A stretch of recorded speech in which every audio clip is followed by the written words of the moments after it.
put a dry paper towel on top of it so your project doesn't stick to the banding wheel. We are gonna be using, it's called a Xyem tool, and we're gonna be cutting the corners of our box away with the 45-degree angle that you're seeing here.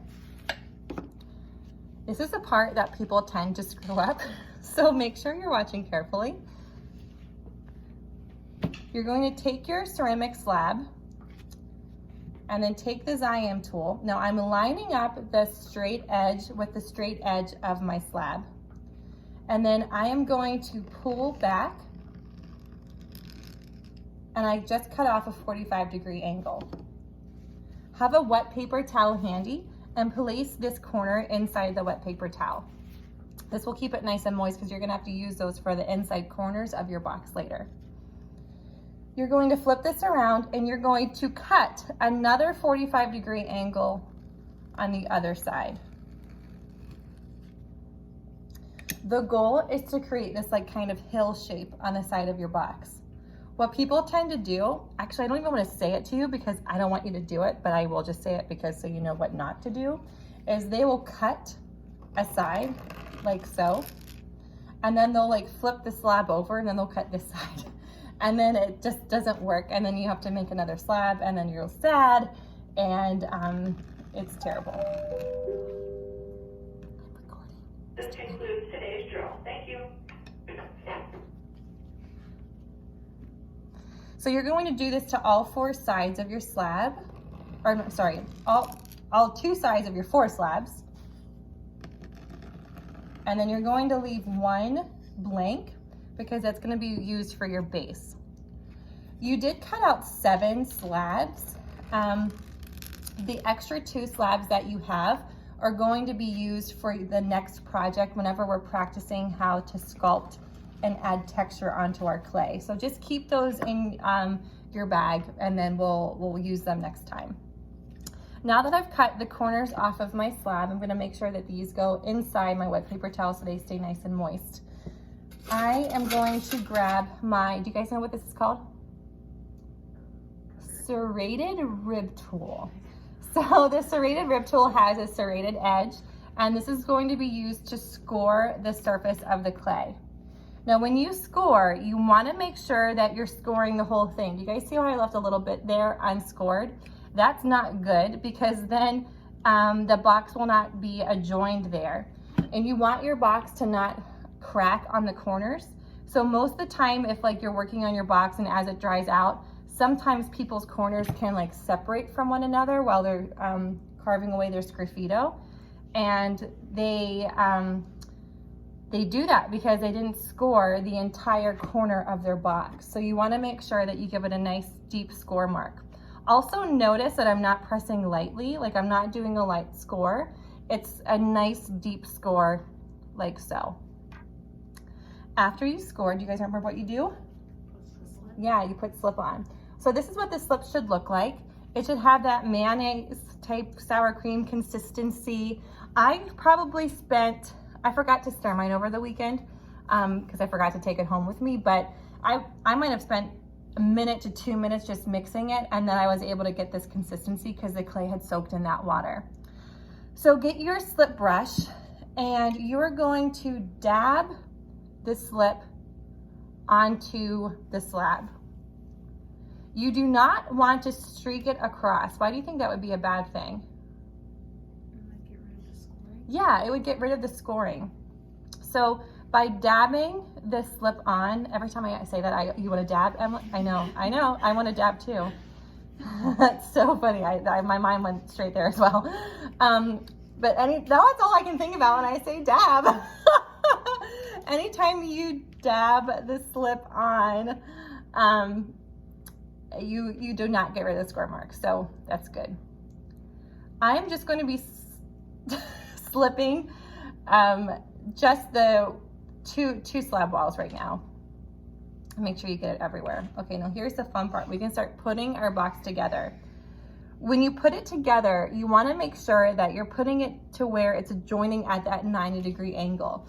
If it's opening up too much or closing in too much, you want to separate it out. You want to squeeze the corners together, but notice I'm not like pushing the clay in too much. I'm just doing a nice gentle pressure, and then I'm gonna stop there. I'm actually going to place this on top of my banding wheel, so to make it a little bit easier on myself. Okay. I already have slip here on this corner, so I'm gonna put slip on this corner here. If you have extra slip that goes on these score marks, that is okay, because we'll clean that up after we're done building this together. And you want to put slip on every side of your box. And as I mentioned before, you cannot join two pieces of plate together unless there is scoring and slipping, or else it'll completely fall apart, which sucks. So you can see, if you see like the squidges of this slip coming out on the inside and the outside, then that tells you that you did a good job of putting on enough slip. So we'll just finish putting slip on here. I'm so sorry you have to watch this. Dun, da, da, da.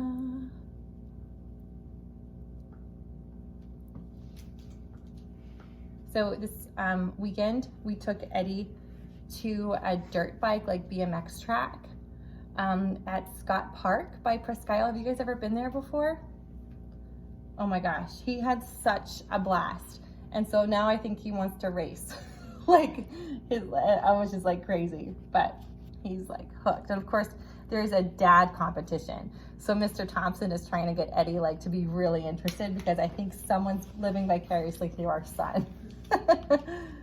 Okay, so I'm squidging my corners together, making sure that that slip is coming through. Did I? Okay, I guess I didn't put enough slip on that corner. It's not squidging like I wanted to, but I always like to go around my corners too, like this, and just pinch my seams if I'm noticing that they're opening on the outside. But notice I'm not putting my like finger marks in it. I'm not indenting my finger marks. I'm trying to keep that corner nice and crisp and clean.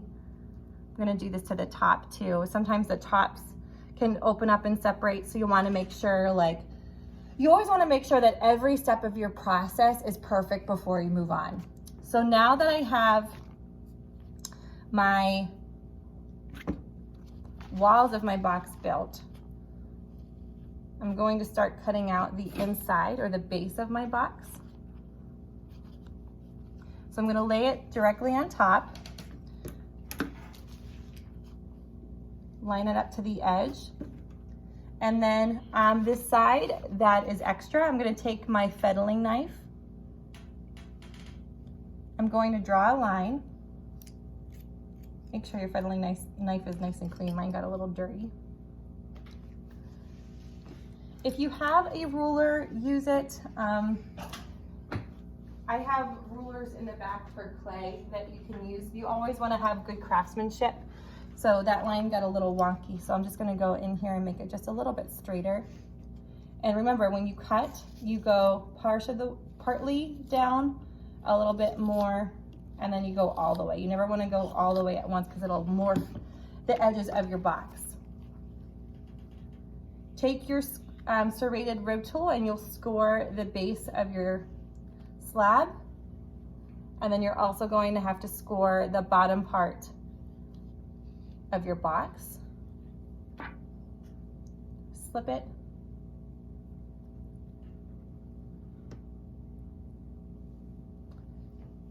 Notice that I have my canvas down, so you'll definitely want your canvas down at home in case you did what I did, where I just dropped a huge glob of slip on my canvas.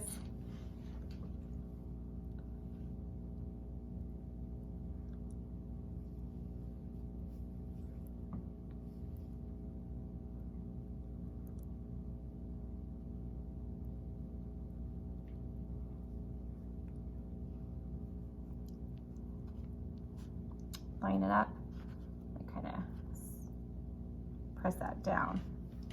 Now, that does not look like a pretty box yet, does it? It's a little rough looking, and so we need to clean it up. And I'm actually wondering if we even need to use these corners. I usually use the corners on the boxes that are tapered out because they just need that extra support. But I'm looking at here and I just don't think we're gonna need it, which saves us some time. So we'll just keep it how it is. To clean up the sides of your box, you're going to use your smooth rib tool. Using the curved side, you're going to slightly bend it like this, but you're not gonna bend it too much where you're crimpling the metal. And then you are going to take your rib tool and get rid of that canvas texture on the outside.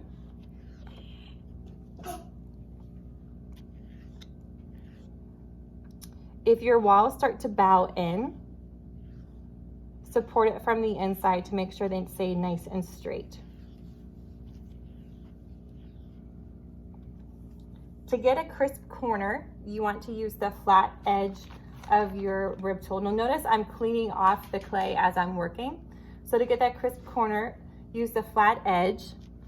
And actually what I like to do is I like to have my box go on the edge of my banding wheel, and I'll drag it up from the bottom. And then I'm gonna drag it from this corner. And every time you swipe, take the extra clay off. And I'm not pressing hard. I'm actually pressing fairly gently because I don't want to distort that corner that I'm seeing there. And you can start to see how it's getting nice and crisp. And it takes several passes before it starts looking perfect and the way you want it. When I start getting like piles of clay like this, I can use my elephant ear sponge. I always have a bowl of water handy, and I'll come in and I'll clean my rib tool.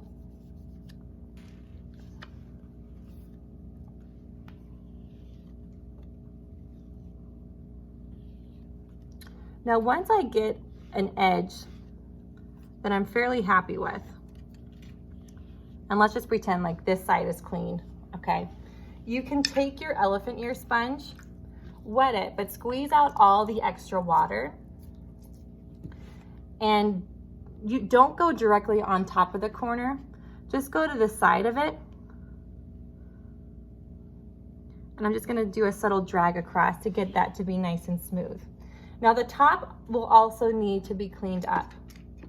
For the top, I also take my rib tool and I'll scrape it across to get that to be nice and flat. But as I'm scraping across the top, you'll notice that it's gonna push the clay out past the walls. So I'm gonna have to do a similar technique I did to the corner where I scrape the top, scrape the side, scrape the top, scrape the side. So everything is staying nice and straight and even. And I'm not pressing hard. If I would press hard, I would create like a valley in the clay surface, and my top of my box would not be completely flat. And then you can always clean up with a slightly dampened sponge. So that's about like the side of your wall of what it should look like and what a corner should look like whenever you're done.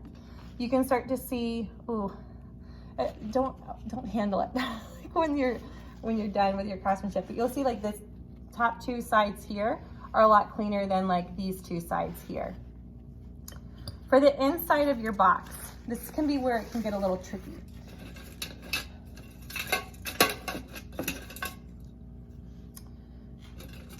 You have wooden modeling tools.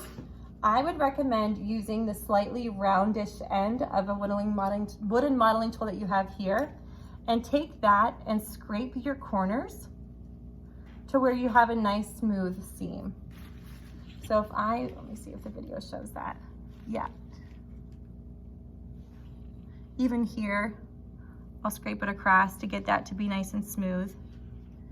And that gets rid of the extra slip that I squidged out from the inside. And you not only have to do that to the vertical seams, you have to do it to the bottom seams, on the inside of your box.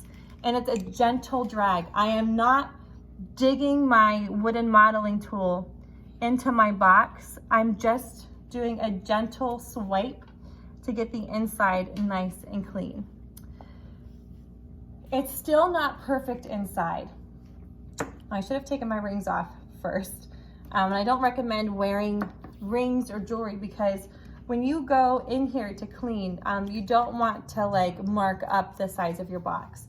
So if you have tiny little hands and you can get inside, you can take your sponge to kind of, you know, go inside the corners and clean up any little tidbits that were left behind.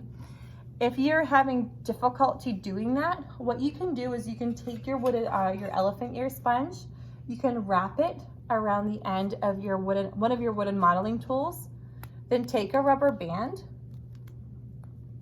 slightly dampen it, squeeze out the extra water, and then you can stick this inside your box to clean up your edges and the bottom. The one thing that you want to avoid is this is the most common error, and your box will fall apart if you do this. If you take your elephant ear sponge and you use this as the main form of cleanup and you're adding all of this water onto your box is going to collapse. It's going to get really soggy, and it's not going to have straight sides, and it's just going to be a mess, and you're going to have to start over by recutting out your slab walls. This is a finishing tool. You only take your elephant ear sponge and you swipe it only like 2 or 3 times over an area, and then you're done. All of the work should be done either with a wooden modeling tool or with your smooth rib tool, okay? Questions on that? Awesome. So your goal before you come to class again is to finish sculpting your box together and cleaning it up to where you have no canvas texture and you have nice and crisp, clean corners. When you get back to class, we'll learn how to apply our underglaze and how to start actually scratching through with Sgraffito, okay?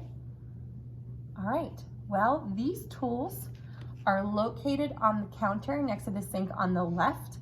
I have slip here that you guys can borrow, and then Brianna and Gabby, can we borrow your red slip too? Wonderful. What's that? If mine's the right consistency. Okay, if not, we'll just stir it. Okay. All right, all right. We have 40 minutes, you guys, so that's plenty of time to get started. Banding wheels are above the Estee Lauder name in the back on that shelf.